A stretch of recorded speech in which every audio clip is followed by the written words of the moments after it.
Das ist die Weltpremiere von Kanal C, dem Campusradio für Augsburg, und ihr seid live dabei. Und drin ist er. Und der ist drin. Der ist drin. Drin ist er. Politik auf Kanal C. Was geht? Die Hochschulnachrichten auf Kanal C.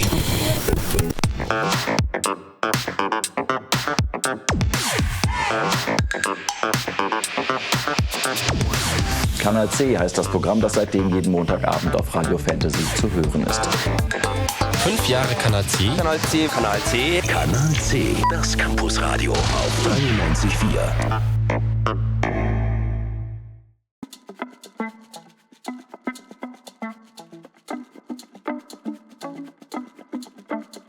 Ich wollte einen Radiosender gründen, eigentlich ein klassisches Campusradio, sowas wie halt ein Highschool-Radio mit richtiger Sendeanlage auf dem Campus. Und als dann ungefähr so ein Stapel Papier zum Ausfüllen kam, habe ich gesagt, okay, das könnt ihr vergessen, weil wie soll ich eine Diplomarbeit machen, allein der Antrag und die ganzen Genehmigungsverfahren. Bin dann zum Dr. Haubel gegangen. Der war ganz cool eigentlich so als Prof oder als Dozent. Und habe gesagt, ja, ich hatte die Idee, ich würde gerne einen Uniradiosender gründen. Dann hat er gesagt, boah, findet das super, einen reinen Radiosender zu gründen, das wäre ihm für eine Diplomarbeit zu wenig wissenschaftlich, und hat dann gemeint, man müsste dann da irgendwie eine Bedarfsanalyse oder irgendwie sowas machen. Statistik und Mathe, das war nicht so meins, und da habe ich dann gesagt, du Heiko, hast Bock? Und so ist dann die Idee entstanden. Und Bedarfsanalyse und Implementierung, so ist der Titel der Diplomarbeit. Ja.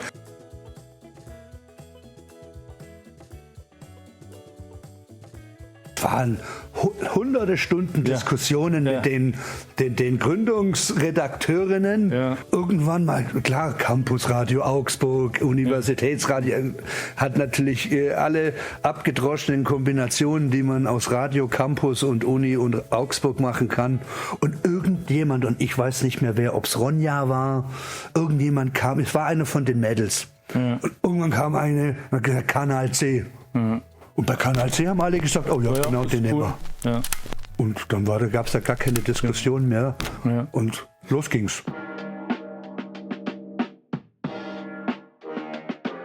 Großartiger Radiosender, unglaublich Spaß da mitzumachen, ist unfassbar anstrengend, aber bei Kanal C habe ich persönlich sehr viel gelernt, coole Leute kennengelernt, und irgendwie ist das ein großartiges Hobby geworden, was mich bis heute mitgezogen hat.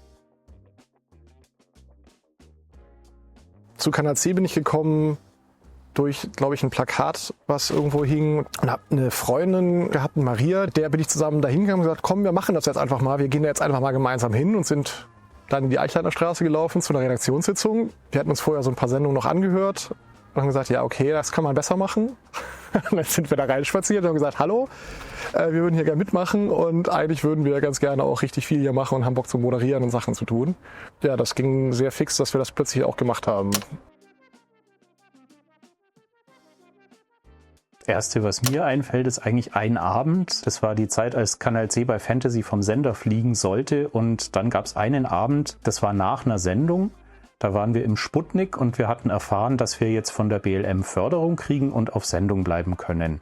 Und da wurde dann richtig gefeiert, und im Sputnik lief dann noch das Lied Radio Stars, und das war der Moment, wo alle irgendwie auf die Tanzfläche sind, also auf diese Mini-Tanzfläche, die das Sputnik halt hat. Und das ist irgendwie das Erste, was mir einfällt.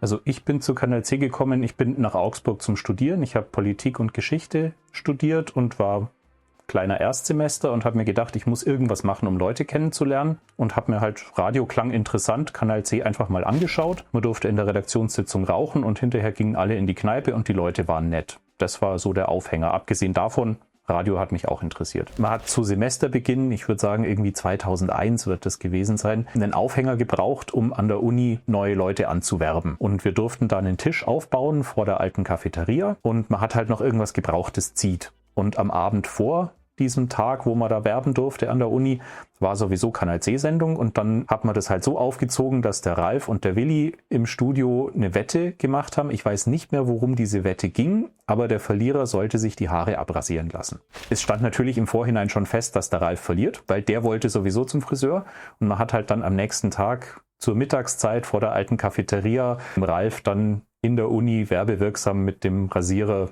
die Haare abrasiert. Und nebendran stand der Infostand und man hat halt die ganzen Erstsemester angesprochen, ob sie da nicht auch mal mitmachen wollten. Mir gefällt es halt auch, wenn sich Leute engagieren und halt auch Bock haben auf Rock'n'Roll. Also ich meine, so war es zumindest aus unserer Sicht. Also wir haben schon aus musikalischen Erwägungen gemacht, weil wir hatten beide Spaß an der Musik und eigentlich, wie gesagt, ging es halt auch darum, andere Musik zu spielen. Natürlich auch um Redaktion, aber wie der Heiko schon gesagt hat, da haben wir uns ja nicht eingemischt. Also sollte ja auch neutral sein und sollte eigentlich allen studentischen Strömungen offen sein. Also. Wir haben Anekdoten, haben wir, glaube ich, ganz viele. Ich glaube, es gibt immer schöne Moderationen, schöne Outtakes. Christopher Ortmann mit Zeitansagen in der Moderation, so es ist Zeit, weil er nicht mehr rechtzeitig auf die Uhr geguckt hat. Das Radio Fantasy Verkehrsdatencenter. Wir haben keine Meldungen von euch, für euch von euch auf Augsburg, von Augsburg und auf Augsburg. Ihr merkt, es ist halb 12, wir haben keine Meldungen von Augsburgstraßen, von euch auf Augsburgstraßen. Ich wünsche euch noch viel Spaß und leider läuft hier gerade das falsche Lied. Das ist das falsche Lied. Moment, dann machen wir das geht ja nicht. Also Moment, so verabschiedet man sich doch nicht. Auf dem Mainfloor. Indie, Scheiße und Scheiße. Im Ballsaal Minimüll, Kacke und so und so. Also, nochmal, wir tun jetzt einfach so, als wenn die Musik aufhört. Wir kriegen das hin. Wir haben noch 5 Minuten. Dorit fängt erst um 16.30 Uhr an. Wir haben noch 5 Minuten, ja? Get Well Soon-Fans werden nicht enttäuscht, sondern begeistert sein. Besonders diejenigen, denen Vixations zu distanziert geklungen hat. Was ist denn hier beim S heute? Schnick, ja? Auf Plopp geht's los. So, 16.30 Uhr. Nein, 16.25 Uhr. Verdammt. 16.25 Uhr am Freitagnachmittag. Ihr hört Kanal C Qualifying. Ich gehe jetzt, was ja wohl auch zu erwarten war. Denn so kann kein Mensch weiter moderieren. Wir lassen hier nicht jeden ran. Aber wir lassen Dorit Potze ran. Ab 16.30 Uhr. Ich weiß euch da in guten Händen. Da kann überhaupt nichts schief gehen. Auf jeden Fall nicht so viel schief wie bei mir. Ich wünsche euch noch viel Spaß bei Kanal C Qualifying. Am Mikrofon war Christoph Miller. Und jetzt geht's weiter mit Dorit Potze. Wir sind Helden. Ich denke gern daran zurück, wie wir zur Christkindleszeit einen Glühweintest hatten im Studio zur Sendezeit und uns von unten 10 verschiedene Glühwein geholt haben. Mit Alex Reinsberg war das. Da haben wir uns dann einfach über die Sendung besoffen einfach und das war großes Kino, weil wir waren echt ganz schön angeschickert. Es wurde sehr viel gelacht und es ist komplett im Chaos versunken.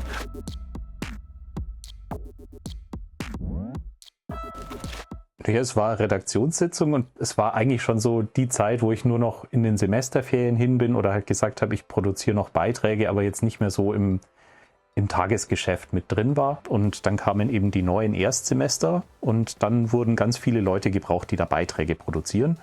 Und dann bin ich bei ihr gelandet und habe ihren Beitrag produziert. Und es hat mich wahnsinnig aufgeregt, weil da so Kultursachen kamen und ein 5-Minuten-Beitrag entstehen sollte. Mir wurde das, als es ist ein Tutor verkauft, der hilft dir und erklärt dir, das ist ja überhaupt nichts, hat er erklärt, er hat nicht mal Hallo gesagt.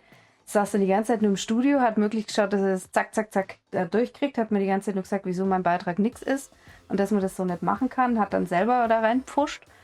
Und dann war irgendwann dieser Beitrag fertig. Ich wusste überhaupt nicht, wie es geht, es war auch nicht mehr mein Beitrag und tschüss, hast du dann gesagt. Das war, ja, unsere erstes zusammen produzieren. Es war nicht so erfolgreich. Es hat dann ja auch noch eine Weile gedauert, dass wir uns ernsthaft auseinandergesetzt haben miteinander. Wenn ich mich richtig erinnere, dann war Kanal C, glaube ich, sogar der erste Radiosender, mit dem wir zu tun hatten und haben dort unsere ersten Interviews gegeben. Das war damals in der Annastraße noch in dem Studio bei Radio Fantasy. Und ja, ich kann mich da an sehr nette und lebhafte Interviews erinnern. Und ja, von daher hat Kanal C für mich einen ganz festen Platz in meiner Erinnerung, in meiner Musikerlaufbahn, weil es eben von Anfang an mit dabei war.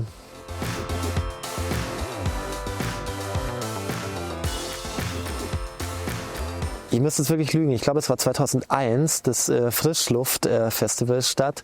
Und da haben wir gespielt in einem doch ziemlich hochkarätigen Line-Up. Also ich glaube, neben uns waren noch Wir sind Helden dabei. Ich kann mich erinnern an Virginia Jetzt. War ein unglaublich tolles Festival. Wir hatten hier auf der gegenüberliegenden Seite, hatten wir in einem der Seminarräume, hatten wir den Backstage-Bereich. Und ich fand das total toll und ich habe das immer super geschätzt, dass es da von der Uni aus Leute gibt, die ja Popmusik und auch eben lokale Popmusik supporten. Wir waren damals auch in einem Stadium von der Band, da kannte man uns noch nicht so. Also in Augsburg hat es da gerade so angefangen und da hatten wir auch erste Erfolge in Augsburg. Aber es war für uns tatsächlich auch wirklich sehr wichtig, da dann auf diesen Festivals zu spielen. Eine herrliche Geschichte war, das war auch, als Kanal C vom Sender sollte und noch nicht klar war, dass wir überhaupt weitersenden können. Und es war aber noch eine Kanal C-Hütte geplant. Und dann haben wir gesagt, okay, wir wissen zwar nicht, ob es weitergeht, aber das Haus ist ja schon gebucht, wir müssen es bezahlen. Dann fahren wir jetzt auch dahin und haben Spaß. Das heißt, es gab eigentlich nicht so wirklich Programm, gab auch nicht wirklich was zu tun oder zu planen, sondern man hat einfach ein Wochenende auf dieser Hütte gehabt. Und das war in Dinkelscherben. Da steht nebendran ein großes Schullandheim und auf dem Parkplatz von diesem Schullandheim hat der Landrat des Kreises Augsburg ein Grillfest gegeben. Wir waren halt da und haben irgendwann mitgekriegt, da sind viele Leute, da steht ein Bierzelt. Und irgendwann zu späterer Stunde, als bei uns die Getränke knapp wurden, ist der Willi einfach mal rübergegangen und hat sich in die Schlange gestellt und wollte da eigentlich ein Bier kaufen, glaube ich, und hat dann festgestellt, das gibt's da einfach umsonst, weil der Landrat hat ja geladen. Und hat dann gemeint, okay, dann hätte er gern noch 5 Maß und kam dann mit 2 so Händen voller Maßkrüge zurück zu uns und wir haben dann den kompletten Abend da drüben die Getränke geholt. Und zwar nicht wenige. Und ich glaube, in diesem Haus in Dinkelscherben haben die heute noch sehr viele Maßkrüge und wissen nicht warum. Ich glaube, wir haben sogar noch im Rahmen der Diplomarbeit haben wir die ersten 10 Sendungen haben wir dann auch analysiert mit Sendeliste. Also das gibt's original noch irgendwo im Keller steht meine Diplomarbeit, wo dann wirklich minutiös haben wir natürlich das für die Diplomarbeit damals getrackt. Das hat ja mit dem Radio Fantasy Formatradio dann nicht viel zu tun gehabt. Immer wieder mussten ein paar Formatradio, sagen wir Heavy Rotation, Pop-Songs mussten rein und sonst durfte das damals schon auch lauter sein. Es gab noch ein Problem, das war die Hausmeisterin von der alten Uni. Die fand es total blöd, dass es uns gab, weil wir waren halt zu Zeiten da, die sie nicht gut fand. Nachts. Sonntagabend, nachts, wo eigentlich hätte Ruhe herrschen sollen und dann laufen da immer wieder Leute rum, da musste die immer gucken. Und ich habe diese blöden Transponder irgendwo verloren. Und dann gab es noch die Schranke an der alten Uni, um in den Hof zu fahren und durch die durften wir nicht durch. Wir haben ja keinen Schlüssel dafür gehabt, aber wenn man jetzt halt irgendwie Equipment ausladen musste man in diesen Hof hereinfahren. Dann musste man mit dieser Hausmeisterin verhandeln. Und irgendwann hat dann mal einer herausgefunden, dass hinter der Schranke ein Gully ist. Und wenn man diesen Gullydeckel nimmt und über die Schranke auf die Kontaktschleife legt, dann geht die Schranke auf und dann kann man reinfahren. Das ging dann eine Zeit, dann hat die Hausmeisterin das auch mitbekommen und dann wurde dieser Gully zugeschweißt. Also das war so auch so ein Running Gag, die Hausmeisterin von der alten Uni. Ich weiß aber nicht mehr, wie die hieß. Sebastian Kochs, glaube ich, weil die ist ja ein Selbstfahrerradio. Und da mussten die ja natürlich, bis die Technik alle beigebracht bekommen hat. Dann Sebastian Kochs und die Crew damals hat dann halt die ersten Redakteure halt geschult. Die ersten Sendungen war auch immer noch von denen, war immer einer dabei, weil du kannst ja jetzt jemand, der noch nie unten ein Radio gefahren ist, kannst ja nicht so ein Selbstfahrerpult geben. Also aber das hat sich super, die haben das aufgefressen und haben, ab dem 2. Semester durften die alleine fahren. Die Playlist musste, vorher trotzdem immer noch abgesegnet werden. Weil wir waren sicher die ersten, die auf Fantasy Rage Against gespielt haben. Also Rage Against kam vorher nicht, genau. Das kam sicher nicht. Ja.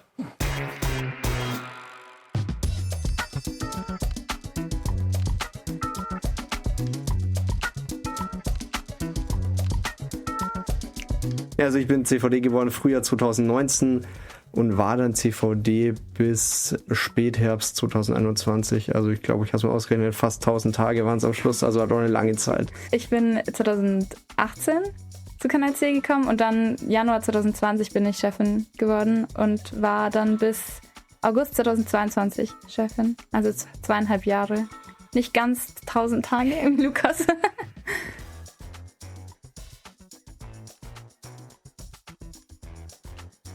Also ich hatte damals, glaube ich, schon sehr gute Vorbilder als CVDs, denen man wirklich abgenommen hat, dass sie Spaß an der Sache haben, dass sie gern leiten, dass sie gern das Ganze organisieren. Und mich hat auch schon immer angesprochen, Sachen zu organisieren, Sachen zu leiten, auch Verantwortung zu übernehmen, und Kanal C einfach ein tolles Team. Und irgendwann ist man da auch so ein bisschen reingewachsen, glaube ich, dass man irgendwann auch aktiv gefragt worden ist, kannst du es dir nicht vorstellen, hast du nicht Lust drauf? Da irgendwann gesagt hat, ja klar, also man ist so lange schon dabei und kennt schon so viele Hintergründe und so, dass man einfach auch irgendwie einen Schritt weitermachen will und auch mal Verantwortung in leitender Position haben will. Ich habe damals sogar die Semester-Opening-Partys organisiert. Das gab es immer im Theaterviertel, im Lamm, Soho, Schaf, Alte Liebe. Und da war Kanal C immer der Partner, damals schon. Da kam der Kontakt dann dazu her, und nachdem ich mein Studium beendet habe und beim Modularfestival angefangen habe, das ich 9 Jahre betreuen durfte, war Kanal C auch immer ein fixer lokaler Medienpartner neben jetzt Ego FM oder BR Puls. Deshalb kennen wir uns schon auch ziemlich lange.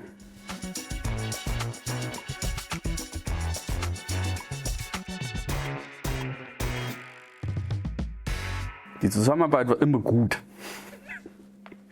Es hat Spaß gemacht, es war irgendwie halt was Junges, Wildes. Es war immer cool, und es war wild natürlich auch beim Modularfestival. Hattet ihr immer eine DJ-Bühne bei uns im Foyer, und als ich dann aus dem Produktionsbüro so meine Runden über den Platz gedreht hatte und durch dieses Foyer gelaufen bin, da war dann schon sehr ambitioniert mit bestimmt 95 dBm Techno-Abfahrt im Foyer, und aber cool. Es gibt ja meines Wissens nach, wie gesagt, glaube ich, keinen Radiosender in Augsburg, der von Studenten für Studenten gemacht wird und der so weg ist von Mainstream, sage ich jetzt mal.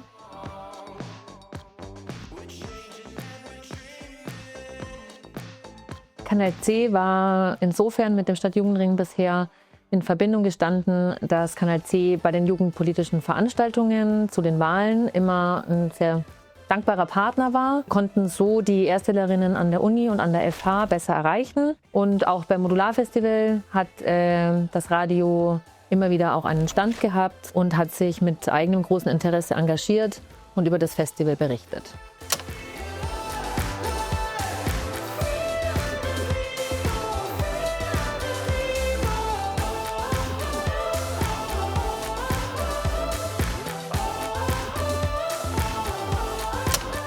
War ein unheimlich spannendes Projekt, ein Studentenradio zu machen. Zum einen natürlich, weil es eine große Herausforderung ist, immer wieder mit neuen Medienschaffenden zu tun zu haben, die ein bisschen eingearbeitet werden, denen muss auch ein bisschen was beigebracht werden. Also es ist eine ganz große Ausbildungsleiste, die da geleistet wird. Aber umgekehrt ist es auch unheimlich spannend, immer wieder neue Impulse zu bekommen. Also es ist ja wie eine Frischzellenkur, wenn junge Medienschaffende dazukommen. Und dieses Experiment finde ich unheimlich gelungen, und dass es halt jetzt schon 25 Jahre sind, die es Kanal C gibt, das zeigt, dass es auch von einer Studentengeneration zur nächsten weitergetragen wird und da wirklich gut funktioniert. Wir versuchen das natürlich zu unterstützen, gerade aus dem Vorkennen, ist ein Thema, was jetzt der Bayerisch-Zentrale unheimlich am Herzen liegt. Wir haben Unterstützungsangebote, wir haben auch das Projekt Mach dein Radio, was halt ganz gezielt auf Training, Coaching gibt. Also insofern schätzen wir den engen Austausch mit Kanal C und denken auch, dass sich diese Idee toll entwickelt hat.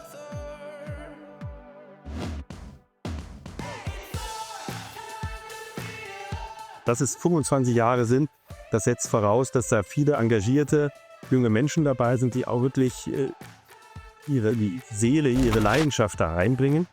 Das ist Grundvoraussetzung. Aber das kann man auch sagen, es ist noch ein Handwerk. Also es braucht auch wirklich ein Fundament dafür, dass man auch bereit ist, sich weiterzuentwickeln. Und auch natürlich, das ist vielleicht Spezifikum für Studentenradios, dass man auch die Hörerschaft gezielt versucht anzusprechen, dass man auch genau weiß, das interessiert Studentinnen und Studenten, was treibt die im Moment um und wie kann man das am besten auch bedienen mit Themen, mit Formaten. Das ist auch, glaube ich, ganz wichtig, dass man nicht sozusagen nur das klassische Lineare macht, sondern dass man auch mal was ausprobiert und vielleicht auch frech ist dabei. Das ist die Weltpremiere von Kanal C, dem Campusradio für Augsburg, und ihr seid live dabei. Denn das ist unsere allererste Sendung. Kanal C, das sind Studentinnen und Studenten, die an der Uni Augsburg die unmöglichsten und möglichsten Sachen studieren. Keine Panik. Kanal C, das Campusradio auf der 93.4. Kanal C, das Campusradio für Augsburg.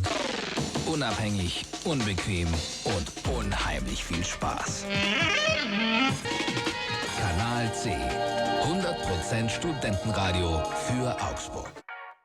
Also das Erste, was mir bei Kanal C wirklich einfällt im Moment, ist meine E-Mail-Adresse, weil ich die damals behalten habe. Dann war ich CVD und habe die einfach so genommen und irgendwann meinte man dann, du, das können wir nicht so privat machen, wir müssen das jetzt trennen. Dann habe ich die mit Punkt behalten und mit Strich ging dann an die Redaktion. Aber insgesamt an ganz viele tolle Leute. Also es war eigentlich mein Studium, war Kanal C. Ja? Also was mir als erstes in den Sinn kommt, wenn ich an Kanal C denke, sind viele lange Kickerabende. Sind viele lange Abende, die morgens mit der ersten Straßenbahn nach Hause endeten. Und ansonsten ist auch für mich Kanal C tatsächlich das Studium gewesen.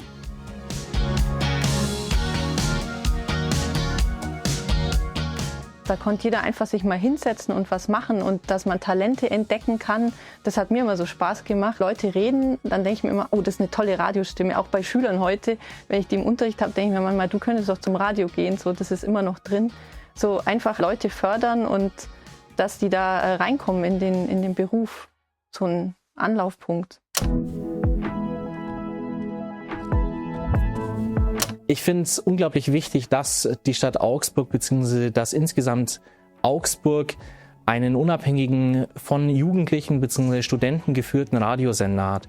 Gerade in der aktuellen weltpolitischen Zeit sieht man einfach, wie wichtig unabhängiger Journalismus ist.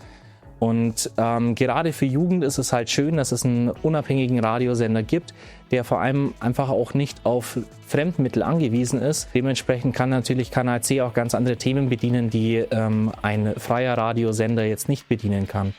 Und dadurch ist es natürlich ein Nischensender für Jugendliche, von Jugendlichen für Jugendlichen, der einfach unglaublich wichtig für die Meinungsbildung und für verschiedene andere Bereiche in der Jugend ist.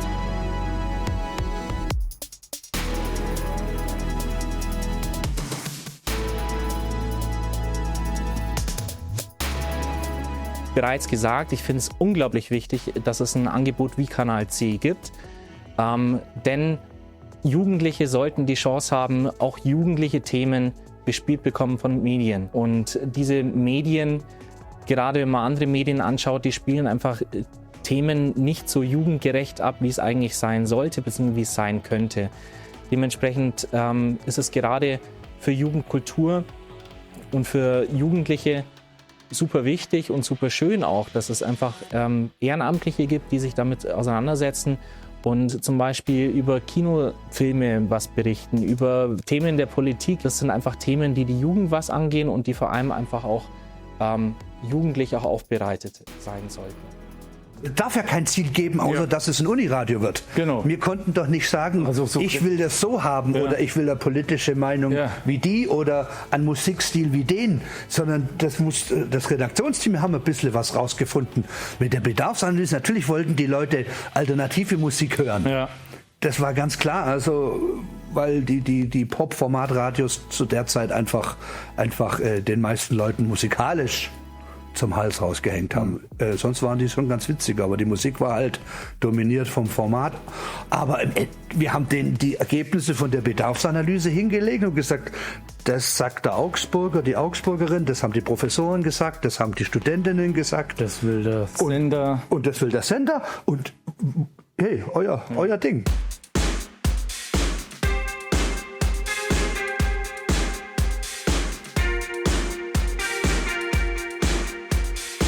Also das Erste, was mir bei Kanal C so in den Sinn kommt, ist tatsächlich dieser Raum und die langen Dienstagabende hier, wo man die komplette Sendung durchgehört hat und hinterher so die Herdenwanderung ins Comedia nebenan.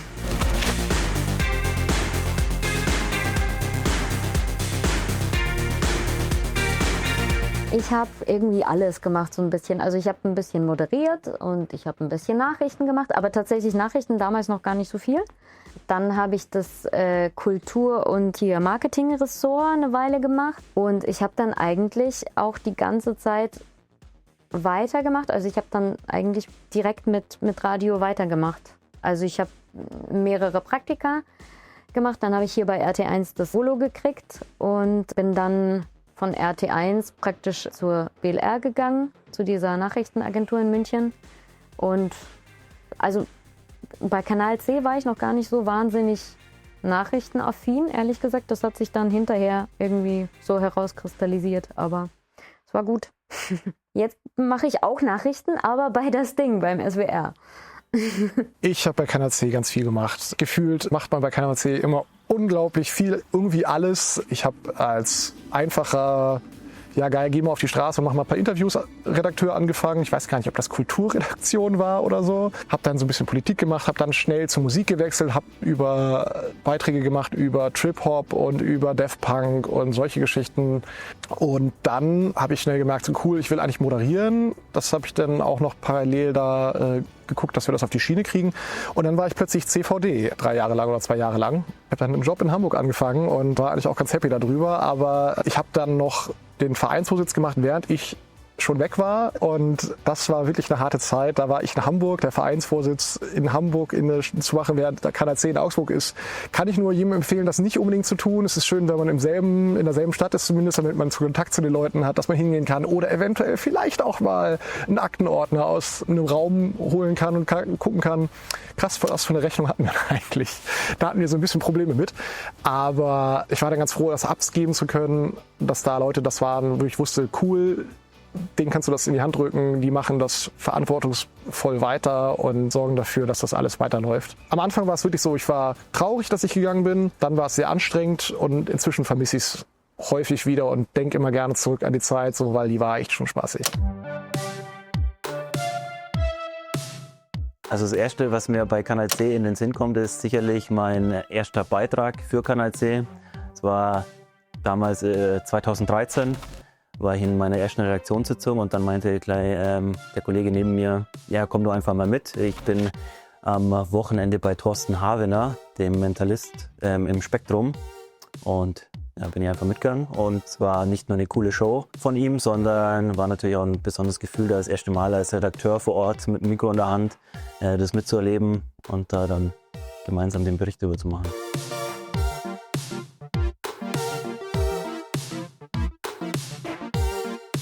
Als ich zu Kanal C gekommen bin, war ich natürlich am Anfang ganz normaler Redakteur. Habe mich da eigentlich in allen Bereichen ausprobiert, von Musikbeiträgen, Konzertberichten, Sendungen mitgestaltet mit Moderationsbeiträgen, Sportberichte war ein großer Teil von mir. Irgendwann war ich dann zusammen mit der Angie war es, glaube ich, Leitung vom Nachrichtenressort, waren wir quasi verantwortlich für die News, die am Montagabend liefen und haben die von den anderen Redakteuren auch immer gefeedbackt. Also die haben quasi die Nachrichten geschrieben und uns dann zugeschickt und wir haben halt kurz einen Blick drüber geworfen. Ja, und irgendwann dann 3 Jahre, nachdem ich dabei war, 2016, wurde ich dann CVD, Chef vom Dienst, also Redaktionsleiter quasi und war dann zusammen mit lange Zeit mit der Lisa verantwortlich für die komplette Sendung, alles was Redaktion anbelangt. Das Erste, was mir bei Kanal C in den Sinn kommt, ist Spaß und Kreativität, eine coole Zeit Das ist schon viel. Also es muss schon mehr als eine Sache.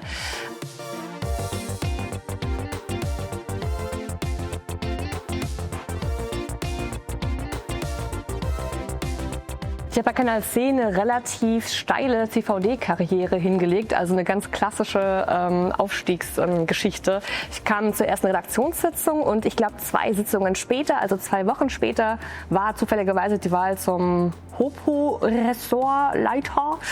Hochschule und Politik heißt es. Ich weiß nicht, ob das immer noch so heißt, damals hieß es so. Und war dann auch tatsächlich, also habe die dann gewonnen sozusagen, die Wahl, oder habe mich aufstellen lassen und war dann innerhalb von 2 Wochen, wie gesagt, schon HOPO-Ressortleiter. Und dann ging es noch mal ein Semester und dann war CVD-Wahl und ich hatte ultra Bock auf das Amt eigentlich. Schon seit der ersten Sitzung eigentlich war ich scharf auf CVD-Amt. Habe mich dann erst noch so ein bisschen geziert, weil mir nicht sicher, ob ich mir das schon zutraue oder ob vielleicht das cool ist, dass ich schon so schnell CVD werde. Und dann haben mir aber verschiedene Leute so einen Schubs gegeben und gemeint, nee, passt schon, mach das einfach, lass dich aufstellen. Und dann hat es geklappt und dann war ich CVD nach einem Semester so gefühlt irgendwie. Und das war eine gute Sache. Ja, auf jeden Fall eine prägende Zeit, beruflich wie privat. Also ich glaube auch für viele Leute hier, die erste Mal von zu Hause dann auch weg sind, anfangen zu studieren und dann auch viele Freundschaften hier geschlossen und arbeite als Journalist inzwischen. Von daher ist das auch das Erste, was ich so sagen könnte, wo ich journalistisch gelernt habe zu arbeiten.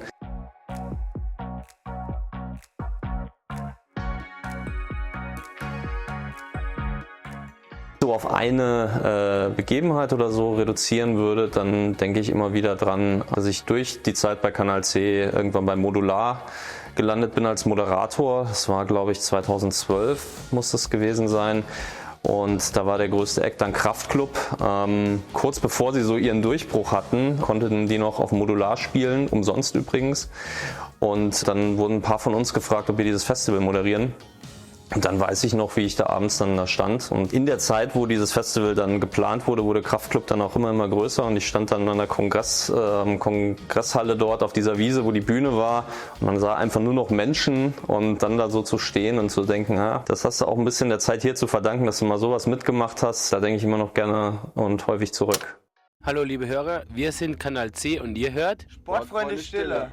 Wunderschönen guten Tag, mein Name ist Ingo von den Donuts und ihr hört Kanal C und da seid ihr goldrichtig. Wenn es an mir geht, ist das nicht C, B, das ist A. Der ist so A, da geht gar nichts mehr. C ist das neue A. Kanal C ist A, anhören. Super. Hey, what's up? This is Lupus from the Bloodhound Gang and you're listening to Canal C, which is also Channel C, which is also a river of C. That doesn't really make sense, but it's funny to me in English. Hey, this is Billy Crawford and you're listening to Canal C, the college radio on fantasy. Halló, þið eru Matron Fresco og þið eru hlust á Kanal C. Hello, this is Billy.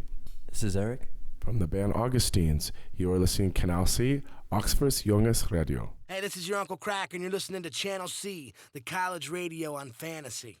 Hey, wir sind Bilderbuch und ihr hört Kanal C. Mein Name ist Heinz-Hanser Strunk und ich höre Kanal C, der Sender eures Vertrauens, wie ich hoffe. Guten Tag, mein Name ist Thies Uhlmann von der Band Tomten und ihr hört Kanal C aus Augsburg. Hallo, wir sind Jennifer Rostock und ihr hört Kanal C.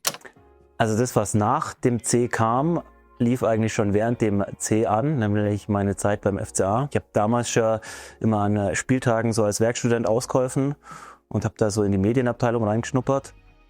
Da kam mir das C natürlich gelegen. Die hatten damals 2013 schon einen Fanreporter gesucht beim FCA, wo man einen Spieltag hinter die Kulissen blicken konnte. Da habe ich mich sofort angesprochen gefühlt. Dann bin ich ins Kanal C Tonstudio und habe da so eine kleine Bewerbung aufgenommen in Form von einem Radiobeitrag.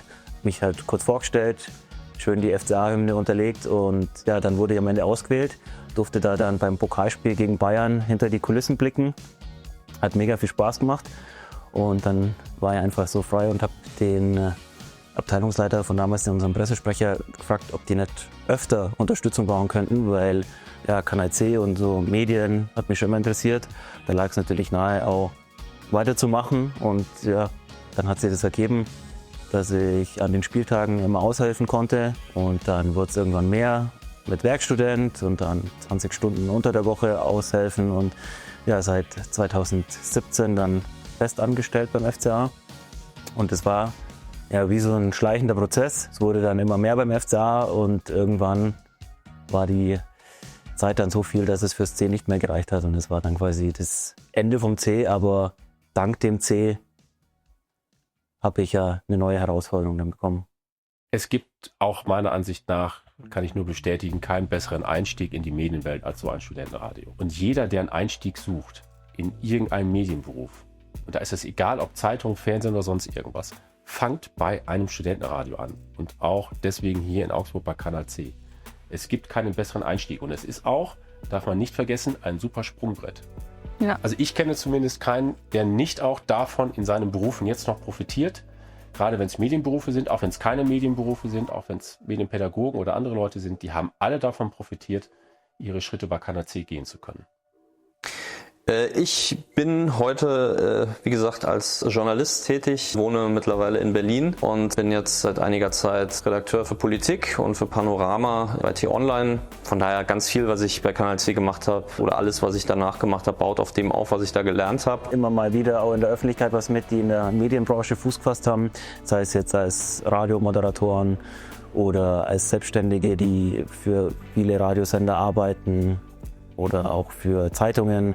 Wenn man dann die AZ aufschlägt und da einen altbekannten Namen liest, das ist schon mal ganz witzig, wo es die alten Zähler dann so überall hin verschlägt. Was danach kam, generell nach dem C, war natürlich erstmal mein Studium zu beenden. 2-3 Semester meine Bachelorarbeit geschrieben. Während dieser Zeit Praktika gemacht, auch dann beim professionellen Radio. Und bin da ein bisschen rumgetingelt auf der Suche nach einem Volontariat im Hörfunk, im Rundfunk. Und das hat dann summa summarum nach einiger Zeit zu meinem Volontariat auch tatsächlich geführt. Also ich hatte einen relativ fließenden Übergang von Studienabschluss zum Volontariat, zu meinem Berufseinstieg, könnte man sagen. Ja.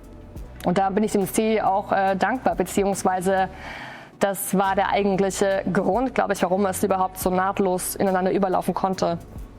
Wenn das nur einen kleinen Teil dazu beigetragen hat, dass die in ihrer journalistischen Ausbildung ein Stück mehr gelernt haben, wie sie sonst gelernt hätten. Und ich glaube, genau so war damals die Motivation ja auch von den Studenten, die damals kamen. Die haben ja hier auch einfach, das war ja Trockenstudium. Wenn die Medienwissenschaften oder was da auch mal, das war ja, die hatten ja überhaupt keine echte Medienerfahrung. Und da haben damals sicherlich die Leute wirklich das allererste Mal das echte Medium auch fühlen können. Und wenn jetzt so viele Leute da durchgegangen sind, also haben wir richtig gemacht, Hartmann, oder? Finde ich auch, ja. Nee, muss ich echt sagen, also wenn du mir das da so vorliest, berührt mich das schon. Also, dass das daraus geworden ist, was es jetzt nach deinen Worten tatsächlich geworden ist, muss ich schon sagen, das berührt mich schon. Weil, ja, also ich hätte nicht gedacht, dass das so lang hält, dass so viel damit passiert. Und ja, also finde es super.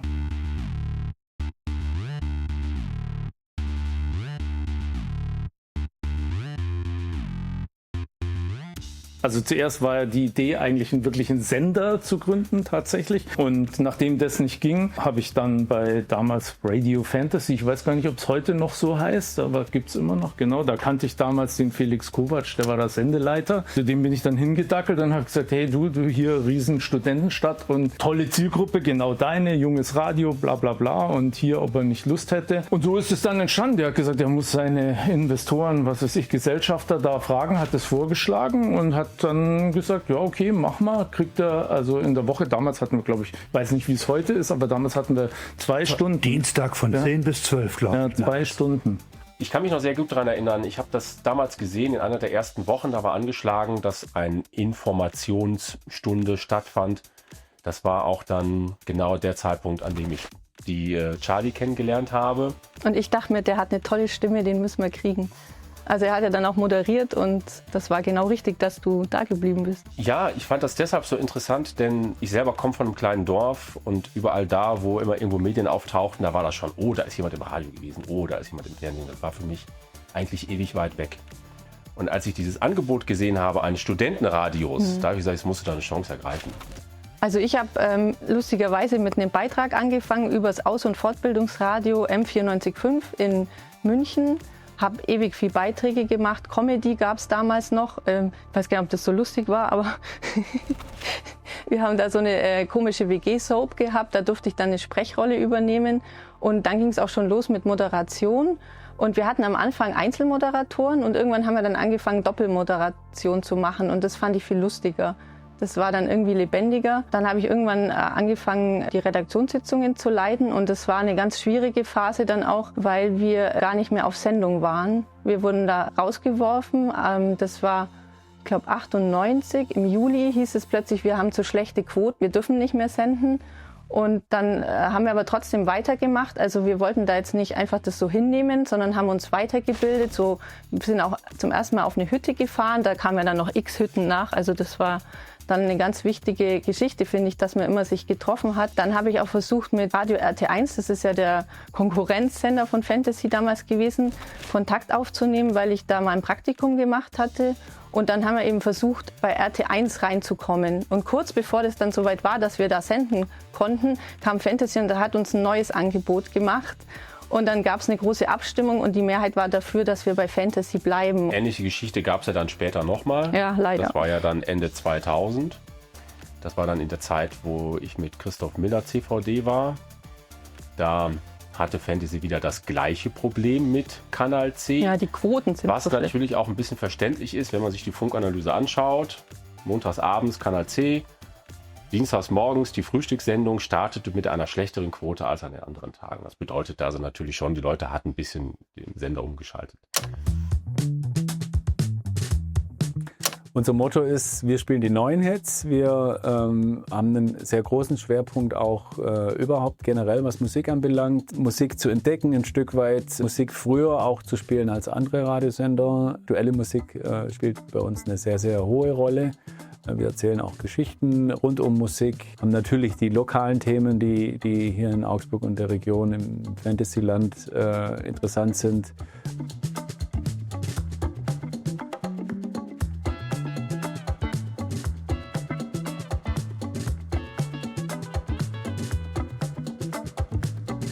Also Kanal C ist ein hochspannendes Projekt jetzt dazu. Ich hätte mir das gewünscht zu meiner Studienzeit. Dass es dann erfunden wurde, war eine überfällige eigentlich und großartige Idee. Ich finde auch quasi das Zusammenspiel von Kanal C und Radio Fantasy eben auch spannend, weil Kanal C spricht ein Stück weit ähnliche Zielgruppen an wie auch Radio Fantasy und dann doch nochmal auf eine eigene Art und das ist jeden Montagabend auch immer wieder zu hören, wie viele Ideen da entstehen und wie viele Ansätze einfach spannend sind, mal mit einem anderen Blick eben ins Radio gebracht zu kriegen, als wie das eben halt ansonsten bei Radio Fantasy der Fall ist. Mit Fantasy gab es immer wieder Aber das hat ja dazugehört irgendwie. Knatsch und man musste dann auch eine Zeit lang als CVD immer Montagvormittag mit den Beiträgen hinfahren und die abnehmen lassen. Zum Teil saß dann da aber auf der gegenüberliegenden Seite auch nur ein besserer Praktikant, weil den Job halt irgendwer machen musste, die Kanal C-Beiträge durchzuhören.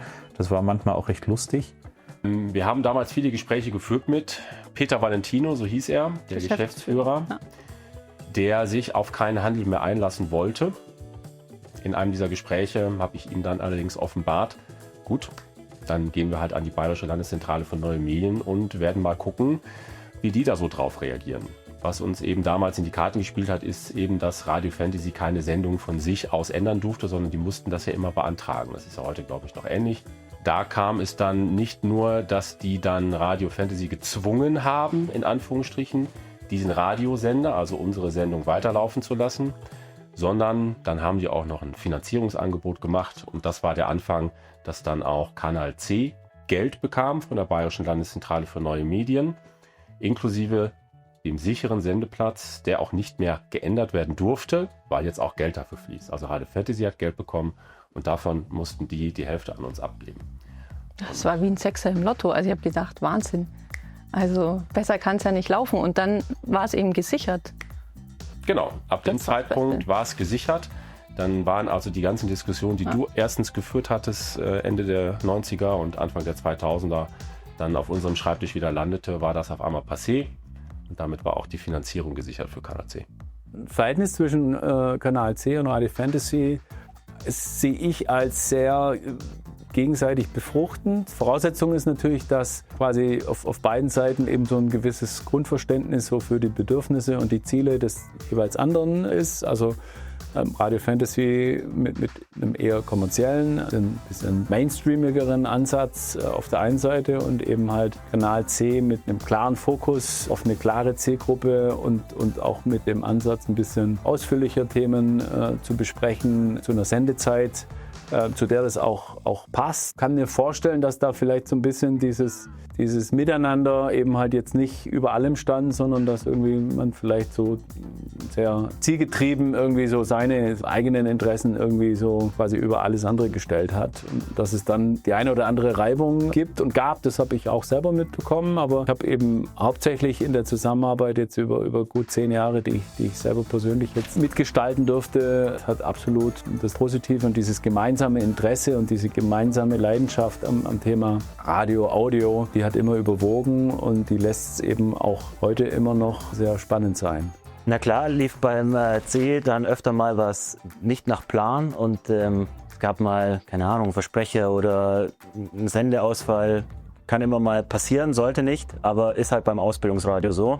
Das ist ja auch das Schöne daran, dass jeder auch mal Fehler machen darf und dann geht die Welt trotzdem nicht unter. Und da gab es dann zahlreiche Gespräche und man hat irgendwie versucht, auf einen Nenner zu kommen und dann versucht auch einen neuen Kooperationsvertrag auszuhandeln, der dann aber einfach fürs C fast schon inakzeptabel war, weil sich das C dann nicht mehr so entfalten konnte und so sein konnte, wie es sein soll. Natürlich hat auch das Finanzielle da eine gewisse Rolle gespielt. Die BLM, die ja das Kanal C finanziert, die das C unterstützt, wo es nur geht. Ohne die BLM wäre Kanal C gar nicht möglich. Die war natürlich eher darauf bedacht, in die Ausbildung der Redakteure bei Kanal C zu investieren und nicht in eine Studiomiete. Und das war schon mit ein großer Knackpunkt, dass man da auf einen gemeinsamen Nenner kommt. Irgendwie hat es unser Vereinsvorsitz und auch vor allem Norman dann geschafft, es so zu verhandeln, dass es am Ende für alle okay war und wir weiterhin auf der UKW-Frequenz, die ja schon wertvoll ist, und mit das Alleinstellungsmerkmal von Kanal C, da zu bleiben auf der Frequenz und ja, weiter über UKW zu senden. Also ich glaube, dass wir es alle als extremes Privileg empfinden, dass man dadurch wirklich lernt, wie man Radio macht, wie man in einer Live-Situation ist, wenn man da doch noch ganz anders ist, als wenn es vorproduziert ist, wie man ein Selbstfahrerstudio bei Radio Fantasy bedient. Also ich glaube, so lernt man Radio machen richtig und es ist auf jeden Fall ein extremes Privileg, dass wir dazu die Möglichkeit haben und ich glaube, das empfinden wir es letztendlich auch, weil das unterscheidet uns, glaube ich, schon nochmal von anderen Campusradios. Wir haben ein eigenes Soundpaket, wir haben wirklich einen eigenen Sendeplan, den wir über 3 Stunden selbst füllen dürfen und gehen dann wirklich on air und wer Radio Fantasy in der Zeit hier im Sendegebiet anmacht, der hört uns und der muss sich nicht bewusst in den Internetstreamer so einwählen, sondern der macht einfach nur das Radio an, egal ob abends daheim beim Zähneputzen oder gerade auf der Autobahn. Und das ist schon ein sehr cooles Gefühl, aber auch ein enormes Privileg. Klar, bist mega aufgeregt, weil du halt einfach diese gewisse Verantwortung hast. Du bist hier bei einem anderen Privatsender und nutzt dessen Frequenz, ja, und du bist halt auch wirklich live. Es ist nicht irgendwie vorher aufgezeichnet. Also es ist auch einfach nochmal ein wirklich ganz anderer Sprung, als wenn du einen Beitrag produzierst. Ich glaube, das ging jedem so, wenn du zum ersten Mal oben in der Sprecherkabine gesessen oder gestanden hast und hast einen Beitrag vorbereitet und hast dann da vor dem Mikrofon gestanden und hast da was eingesprochen und produziert. Ist mit Sicherheit auch ein gewisser Aufregungsfaktor vorhanden gewesen, aber dann wirklich live zu sein, ist schon nochmal eine echt andere Hausnummer. Ja.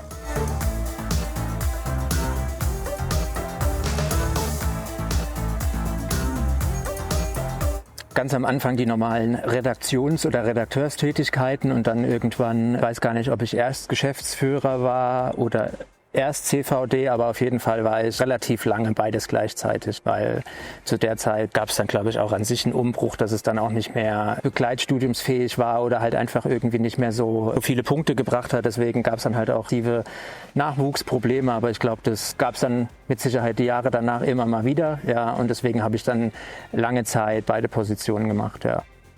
Also ich habe damals allerdings über diese BLM-Geschichte, die wir dann gedreht haben, meinen Job bei Fantasy verloren. Peter Valentino hat mich dann in einem großen Tupsusanfall aus dem ganzen Laden rausgeschmissen, mir die Schlüssel abgenommen und musste dann allerdings leider ertragen, dass ich als Kanal C wieder lief, natürlich wieder rein musste, um zu moderieren und auch mal einen Beitrag zu produzieren. Dass am Ende für einen persönlich nicht gut ausgeht, das war natürlich klar. Aber ich muss auch im Nachhinein sagen, selbst wenn das vielleicht ein bisschen meiner Radiokarriere einen kleinen Knick versetzt hat bei Radio Fantasy, wenn ich darüber überhaupt eine gemacht hätte. Dieses Gefühl, so einem Studentensender tatsächlich auch eine Zukunft zu ermöglichen, das war schon sehr befriedigend. Und das war ja nicht nur befriedigend für mich persönlich oder auch für Christoph Miller, das war schon eine ganz große Nummer. Danach konnten wir uns richtig feiern. Hier ist Radio Fantasy, Augsburgs Hitgarantie. Ab jetzt übernimmt der von der Bayerischen Landesmedienanstalt lizenzierte Ausbildungssender Kanal C. Radio Fantasy ist zur 3-stündigen Ausstrahlung verpflichtet. Verantwortlich für den Inhalt ist Kanal C.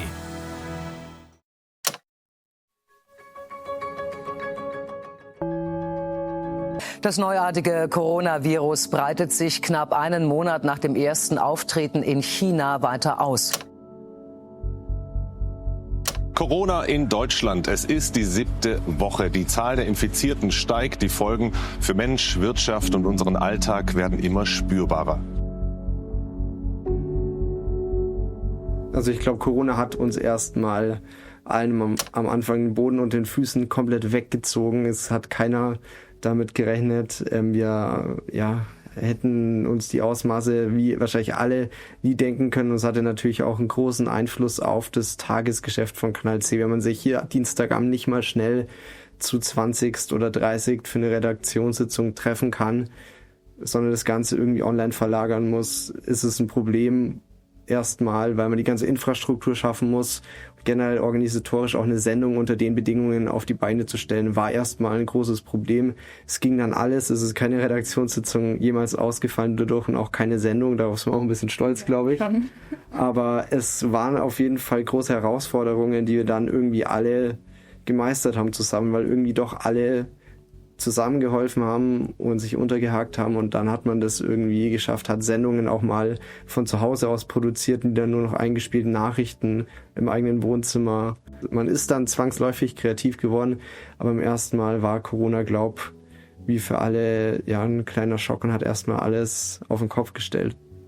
Ja, und neben dem ganzen Negativen, also was wir alles absagen mussten, eben wie zum Beispiel das Modularfestival oder halt Schulungen, eine gemeinsame Hütte und was sich so verschoben hat, war aber trotzdem dann irgendwie im Nachhinein Corona gut fürs Teambuilding. Also weil man dann irgendwie, der Zugang war leichter, dass man nach der Redaktionssitzung halt online noch zusammengeblieben ist, dann von Zoom auf Discord gewechselt hat zum Beispiel und teilweise bis 4 Uhr nachts noch geredet hat und zusammen gequatscht hat, und das war wiederum ganz cool. Das hat irgendwie so ein bisschen Grenzen gelockert. Man hat zusammen Spiele gespielt. Das war so die Among Us-Phase, wo das so groß war. Und wir haben dann auch so ein Spiel entdeckt, das bei Kanal C dann voll krass rumging. Smash Cards heißt es, dass wir halt sehr exzessiv gespielt haben zusammen und dann währenddessen halt gequatscht haben.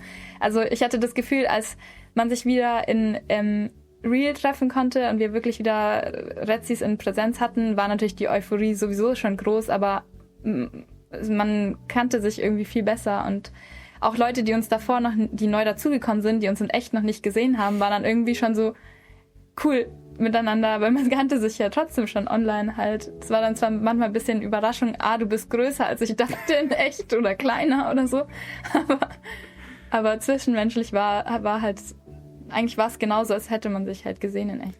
Ja, auf jeden Fall. Und ich glaube, diese Gemeinschaft bei Kanal C hat dann auch sehr viel aufgefangen. Man saß eben nicht allein daheim während Corona, sondern hatte Freunde, die sich auch mal nicht nach der Redaktionssitzung getroffen haben, um online irgendwie zu reden, füreinander da zu sein oder was zu spielen, sondern jeden zweiten Abend manchmal wochenlang einfach, wo sich immer ein paar Leute getroffen haben, virtuell dann, und da eben Zeit verbracht haben. Da war am Schluss keiner allein, der nicht allein sein wollte, und das war, glaube ich, auch echt wichtig.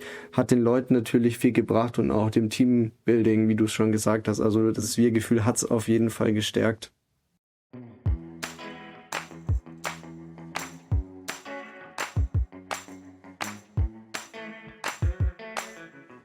Ich glaube, ich habe 3 E-Mails geschrieben, steht da im Kanal C, so Geschichte und so weiter, wurde von 2 Studenten gegründet. Dann habe ich hingeschrieben und gesagt, hey, ihr könnt wenigstens hinschreiben, dass das der Heiko Hackel und der Bernd Hartmann war, weil ich sage mal, ein bisschen stolz waren wir schon drauf. Und ich fand es einfach cool, dass es wirklich die ganze Zeit weitergelaufen ist und dass das, was wir eigentlich einmal wie so ein Dominosteinchen angestoßen haben, dass das bis heute, ich meine, hey, 25 Jahre, wenn wir heute hier rüberlaufen, das ist schon schon ein Flashback, muss ich ganz ehrlich sagen. Also wir waren beide seitdem kein einziges Mal mehr hier am Campus, öfter mal in Augsburg, klar. Aber wenn du jetzt hier zurückkommst und das alles siehst, dann ist es ein sehr emotionaler Tag.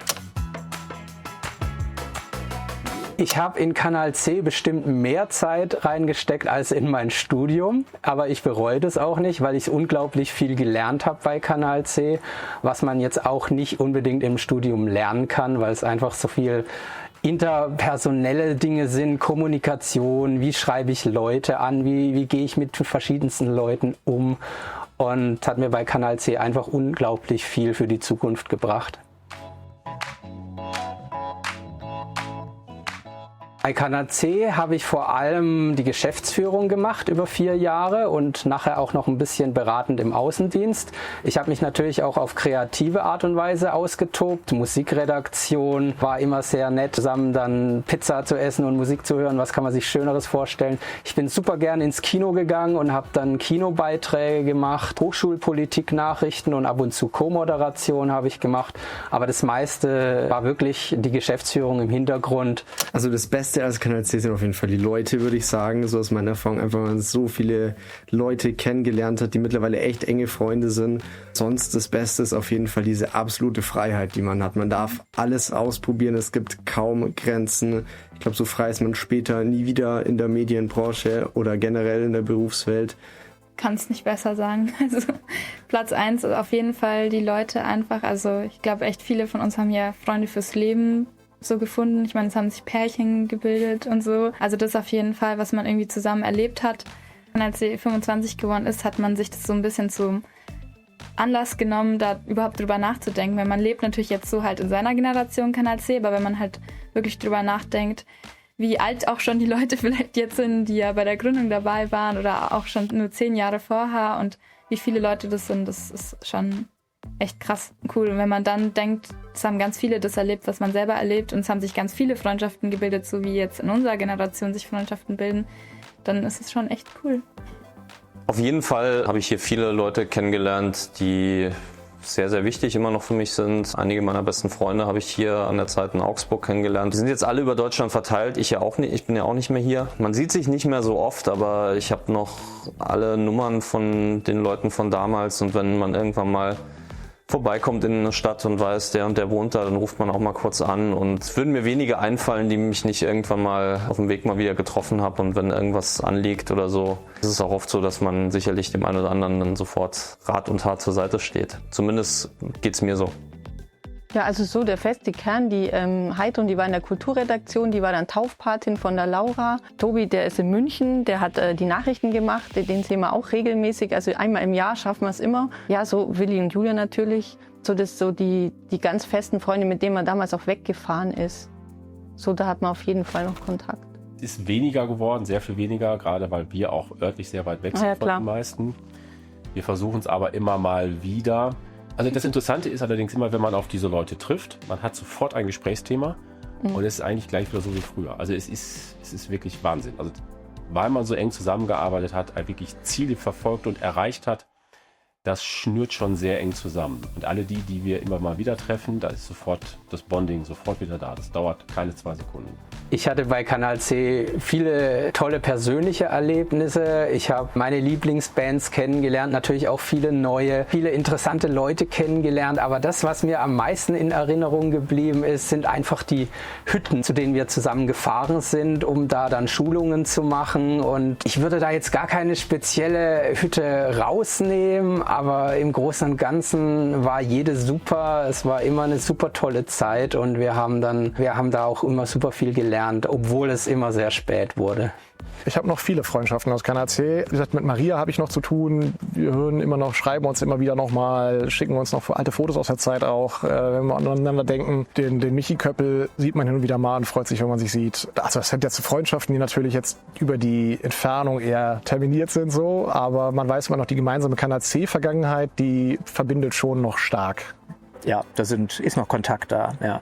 Also ich glaube, wenn ich das Revue passieren lasse, habe ich mehr noch zu Zählern Kontakt als zu Kommilitonen rein aus dem Studiengang Medienkommunikation, ja.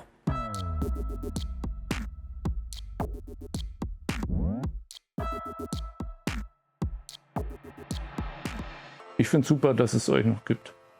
So echt, muss ich sagen. Das ist schon cool. Also, Zum 10-Jährigen habe ich mal ein Interview gegeben, das weiß ich noch, aber halt zum Telefon oder so.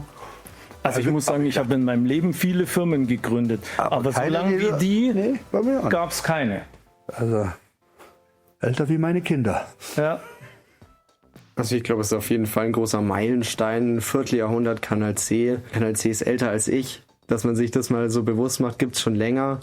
Und wird es hoffentlich auch noch sehr, sehr lange geben, weil es einfach ein super Angebot ist. Also es ist wirklich, wenn man sich es mal bewusst macht, dass es doch immer über die Jahre irgendwie weitergegangen ist, dass es trotz aller Probleme, die es wahrscheinlich in der Vergangenheit gab und auch zwischendrin oder in unserer Seite gegeben hat, dass es trotzdem immer weitergegangen ist, dass es so viele Menschen bereichert hat. Also keine Ahnung, wenn man sich da mal wirklich bewusst macht, was 25 Jahre Kanal C bedeuten, wie viele Leute wahrscheinlich in 25 Jahren Kanal C hier waren und von Kanal C geprägt worden sind, macht dann das auch ein Stück weit ehrfürchtig auch vor dem ganzen Projekt und vor der langen Zeit, die es dann doch schon gibt.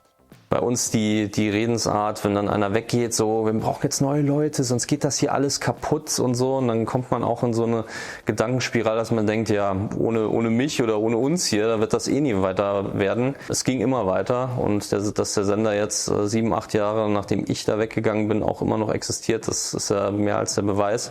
Und ich hoffe, dass es auch noch lange so weitergeht, weil das ist wirklich ein tolles Sprungbrett und wüsste nicht, wo es einfacher wäre, so erstmal sich mit so einem Medium bekannt zu machen wie dort. Und da muss man unfassbar dankbar sein, dass es sowas gibt. Und ich hoffe, dass es da noch viele, viele Jahre weitergehen kann, dass es einfach ein Teil von der Uni bleibt und ein wichtiger Teil auch für das studentische Leben hier in Augsburg. Ich habe nie daran gezweifelt, dass Kanal C 25 Jahre alt wird. Ich zweifle auch nicht daran, dass Kanal C 50 wird.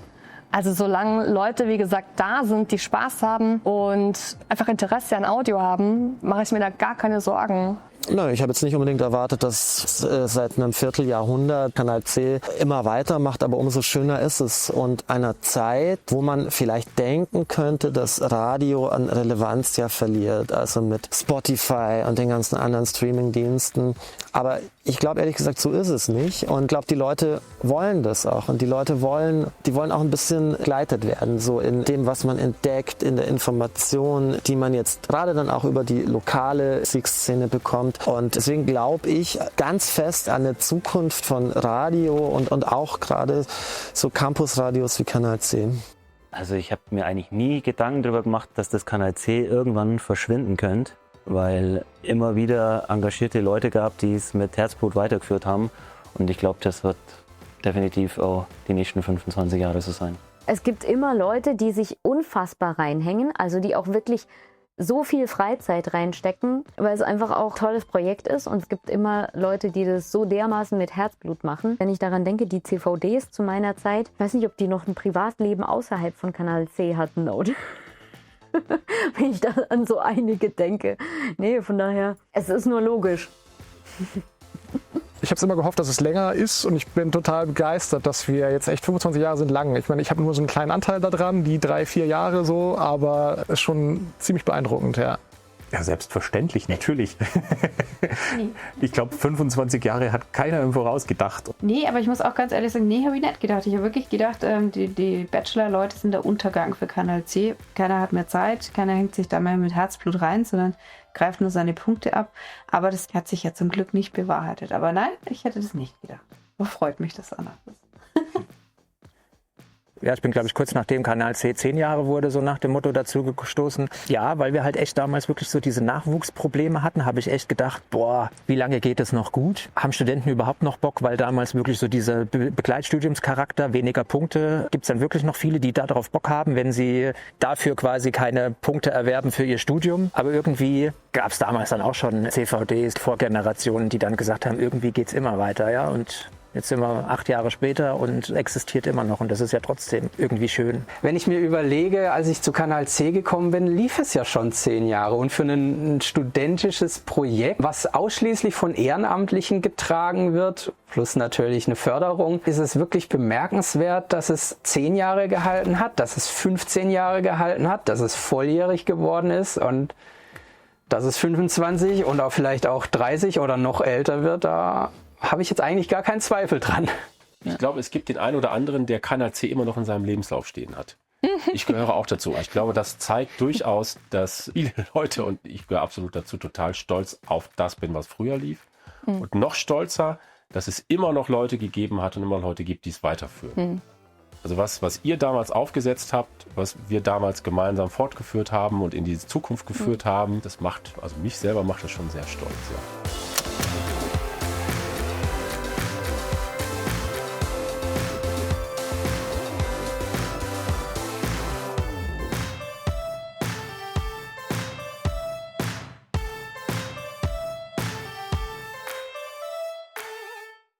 Also jetzt, Herr Heiko, was würdest du dem Kanal C zum Geburtstag wünschen? Nochmal 25 Jahre. Bei Menschen Gesundheit und Glück und beim Radiosender einfach ein langes Radioleben und dass die ersten Kinder der Redakteure irgendwann dann auch ihren Job machen, das wäre total geil. Also das ist sicherlich die coolste Nummer, wenn das noch eine Generation sogar dann weitergeht. Und super.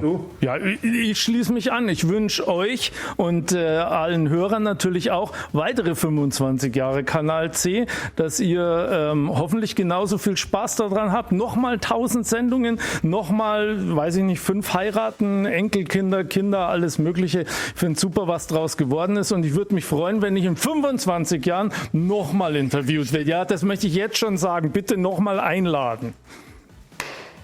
Liebes Kanal C-Team, liebe Kanal C, Happy Birthday, 25 Jahre, ich glaube 20 Jahre, fast 20 Jahre davon kenne ich euch und habe mit euch auch schon zu tun.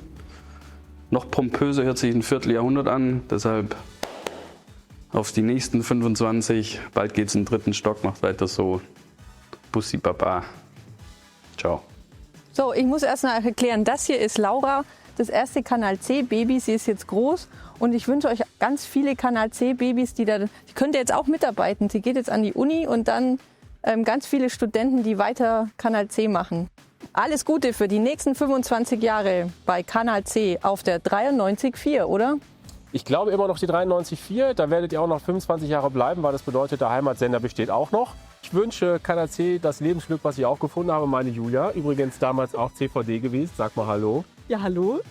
Und ansonsten alles Beste für die nächsten 25 Jahre. Ich für meinen Teil kann zumindest sagen, ich bin stolz, ein Teil des Ganzen gewesen zu sein.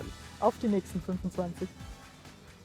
25 Jahre Kanal C, das ist eine verdammt lange Zeit für so ein junges Format.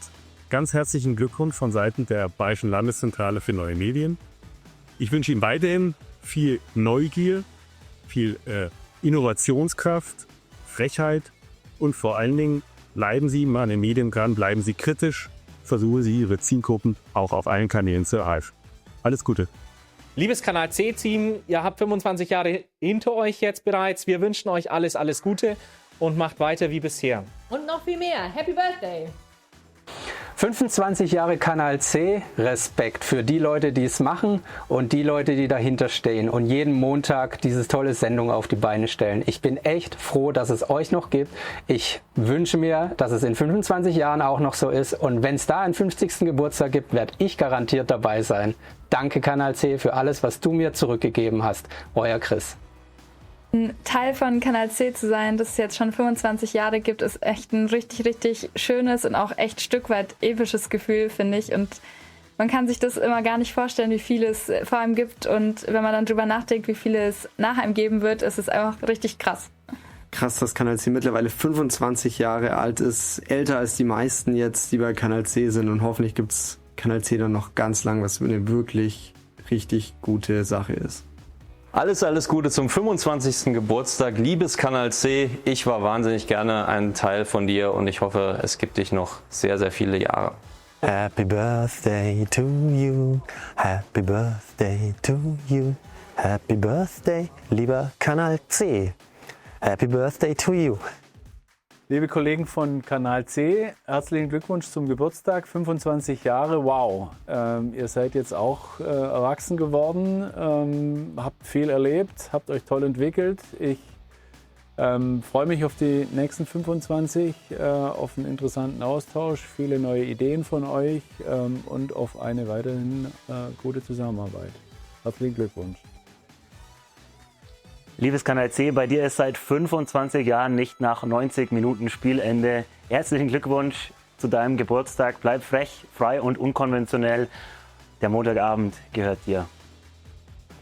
Liebes Kanal C, 25 Jahre, das ist eine extrem lange Zeit. Ich gratuliere dir dazu sehr, sehr, sehr herzlich. 2 Jahre hast du noch Zeit, um dann noch den Abgang zu machen wie die Großen mit 27. Wir hoffen, es kommt nicht so weit. Ich hoffe, es kommt nicht so weit. Rock on auf weitere 25 Jahre. Vielen Dank. Liebes Kanal C, Augsburgs Campus Radio, schön, dass es euch immer noch gibt nach 25 Jahren. Habt viel Spaß weiterhin beim Programm machen, beim Radio schnippeln, beim Audio machen und macht keinen Scheiß mit eurer OKW-Frequenz, die ist sehr wertvoll und ja, auf die nächsten 25 Jahre mit euch.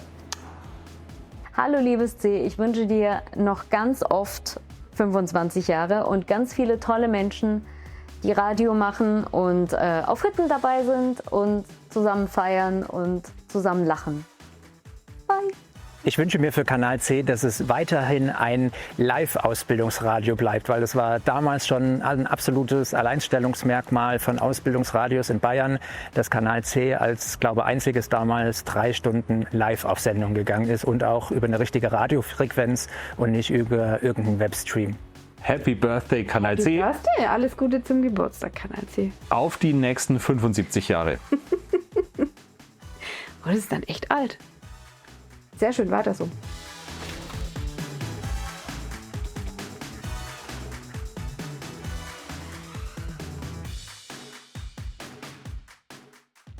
Die Headline war, sagen wir mal, so beim Kaffeeklatsch. Wir sind hier professionell, ne?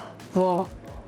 Das ist ein ganz normales Thema. Da wird jetzt nicht drüber gelacht. Also ich glaube, ich bin unterm Tisch gelegen letztendlich. Inzwischen sind die wahrscheinlich nicht mehr da. Zu Maria-Zeiten war die Donuts unsere Haus- und Hofband. Die sind eigentlich immer vorbeigekommen. Der Fabi, der hat mal live die schärfste Chili der Welt, die Lukas Bruder züchtet, gegessen. Und es hat dann dazu geführt, dass ein paar weniger Milchkartons am nächsten Tag bei Fantasy im Kühlschrank standen. Aber du singst nicht, ja? Zum Geburtstag viel Glück. Also, ich muss sagen, allein die Tatsache, dass du heute uns Fragen stellst, alleine das war die Arbeit wert. Ich finde das total geil. Ich meine, dass immer noch Leute Bock haben, das zu machen. Und wie gesagt, also wenn du das einmal anstößt und nach 25 Jahren wieder hierher kommst und dann triffst du Leute, die so drauf sind, wie wir es damals auch waren und dass das noch gibt und dass wir zwei das angefangen haben, alleine das war's wert, muss ich ehrlich sagen. Damals ging es ja schon los, dass auch alles viel Money rules the world, natürlich. Aber alles ja auch ohne monetäre Anreize. Da hat ja niemand... Die Werbezeit haben Fantasy verkauft. Fantasy hat ganz normal ihre Werbezeit verkauft. Ja. Aber mir alle. Und dass auch was ohne jegliche monetäre Anreize einfach funktionieren kann. Ja. Das war schon geil. Und dann, dass Rage Against the Machine läuft auf Radio Fantasy, war auch war cool. Geiler. Ja.